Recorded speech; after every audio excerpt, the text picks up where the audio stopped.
Mga higanting pananampalataya, Josue at Caleb. Alalahanin ninyo ang mga karaunang pagpupuno sa inyong nasyang mga magsasalita sa inyo ng salita ng Elohim, at sa pagdidili-dili ng wakas ng kanilang pamumuhay ay inyong tularan ang kanilang pananampalataya. Kilala niyo ba itong 10 tao? Shamua, Shapat, Igal, Palti, Gadjel, Gadi, Amiel, Setur, Nabi at Kiwel.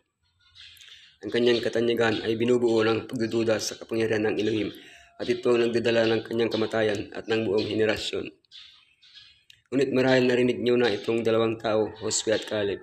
Tumayo sila ng matibay, naniniwala sa mga pangako ng Elohim, at nabuhay upang makita nila itong nangyayari.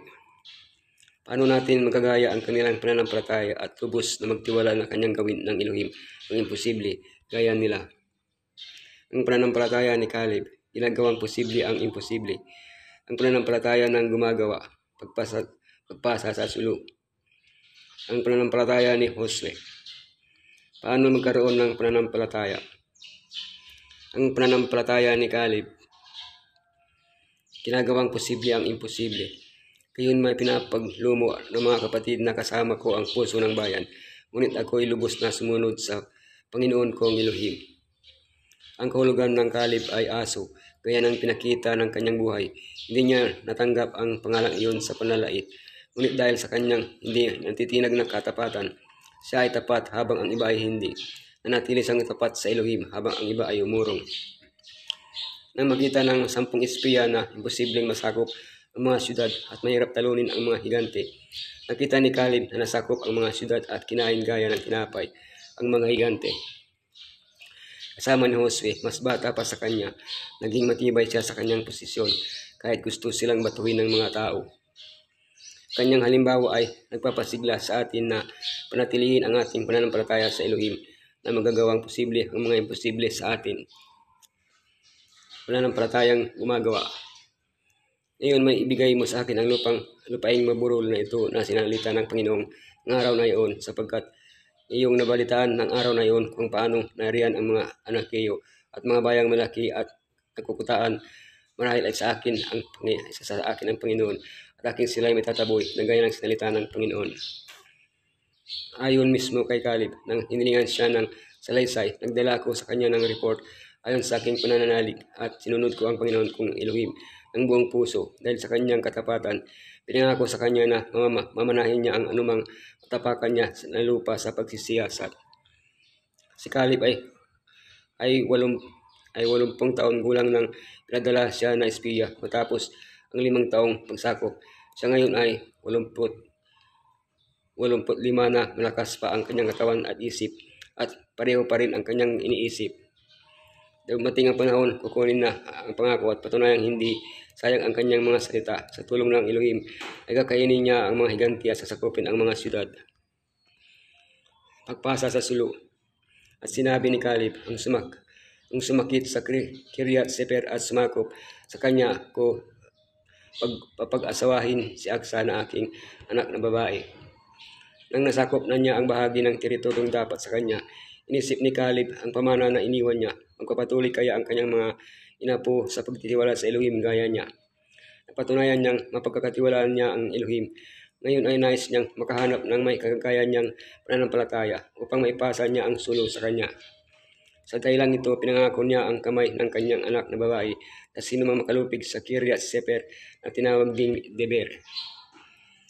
Ang pamangkin niyang si Otniel ang magiting na lalaking kumugkob sa syudad at naging kauna-unahang hukom sa Israel. Matapos may kasal kay Aksa, anak ni Caleb, pinilit niya ng kanyang ama na hayaan siyang palawakin ang lugar na nasasakupan. Nagpapatunay ito na karapat-dapat siyang tagapagmana ni Caleb. Ang pananampalataya ni Josue. Ngayon kanilang tinapos ang pagbabahagi ng lupain na pinakamana ayon sa mga hangganan niyon, at binigyan ng mga anak ni Israel ng mana si Josue na anak ni Nun sa gitna nila. Bilang kabataan, pinili ni Moises si Josue bilang kanyang lingkod. Napatunayan niyang siya ay masunurin, magiting, tapat, matulungin at mapagmahal sa mga bagay ng Elohim. ng panahon ng angkinin ang kanyang teritoryo. Maghintay siya hanggang makuha ng lahat na tribo ang kanilang mana at pinili niya ang bahagi na tira, Timnat Sera, isang siyudad na malapit sa Shilo kung saan tinatayo ang santuario. Mula sa kanyang kwento, natutunan natin na hindi binabaliwala ng pananampalataya ang katotohanan. Nagbibigay ito ng ibang anggulo ng pag-unawa. Sa halip na magreklamo, tinawagan tayong magtiwala at magpasakop sa plano ng Elohim.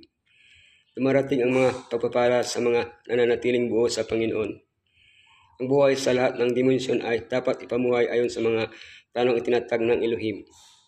Mahalagang mabuhay ng malapit sa Elohim. Paano magkaroon ng pananampalataya? Kaya't yamang nakukubkob tayo ng makapal na bilang ng mga saksi. Itabi namang walang liwag ang bawat pasan at ang pagkakasalang pumipigil sa atin at ating takbuhing may pagtitiis ang takbuhing nilagay sa harapan natin. Namasdan natin si Yeshua na gumawa at sumakdal ng ating pananampalataya na siya dahil sa kagalakang inilagay sa harapan niya nagtiis ng cross na niwalang bahala ang kahihiyan at umupo sa kanang lulukan ng Elohim. Ang ating ugali ay malamang sumalamin sa ating nakikita. Mayroon pang ang tinatawag na mirror neurons na nagpapalabo sa kibahan ng pagmamasid at paggawa ng isang bagay. Iniaanyahan tayo ng Biblia na pagmasdan ang mga halimbawa ng mga dakilang bayani ng pananampalataya na may espesyal na atensyon kay Yeshua ang pinakadakilang halimbawa.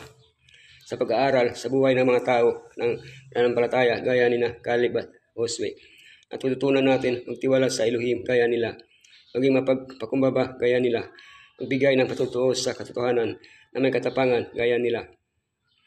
Ngunit paano tayo mababago? Malinaw ang Biblia sa pagpayag sa banal na Espiritong gumawa sa atin. Ito ay aktibong gawain. Dapat nating piliing magbago at gaya ni Caleb gumawa. Tinawagan tayo upang maging buhay na handog para sa Elohim. Ngayon ay kailangan natin ang mga taong lubos ang katapatan, mga taong sumusunod ng lubos sa Panginoon, mga taong hindi tumatahimik kung sila ay dapat magsalita na kasing tibay ng bakal sa prinsipyo, na hindi naghahanap ng pakitang palabas, ngunit lumalakad na mababa kasama ng Elohim, at tiyaga, mapait, mapagbigay, magalang na tao na nakakaunawa na ang siyensya ng pananalangin ay ipakita ang pananampalataya at magpapakita ng mga gawang lumuluwalhati sa Elohim at sa ikabubuti ng kanyang bayan. Ang pagsunod kay Yeshua ay nangailangan ng buong pusong pagbabago, ang sasimula at ang pag-ulit ng pagbabago. Ito araw-araw. Ang pananampalataya ni Caleb sa Elohim ang magpatapang sa kanya, ang nag-ingat sa kanya upang hindi matakot sa tao at nagpatayo sa kanya ng matibay at walang pagmaliw sa pagtaguyod sa tama, sa pagtitiwala sa parehong kapangyarihan, sa makapangyarihang general ng hukbo ng langit. Ang bawat tunay na sundalo ng krus ay kakatanggap ng lakas at tapang upang magtagumpay sa mga hamong tila hindi kakayahin.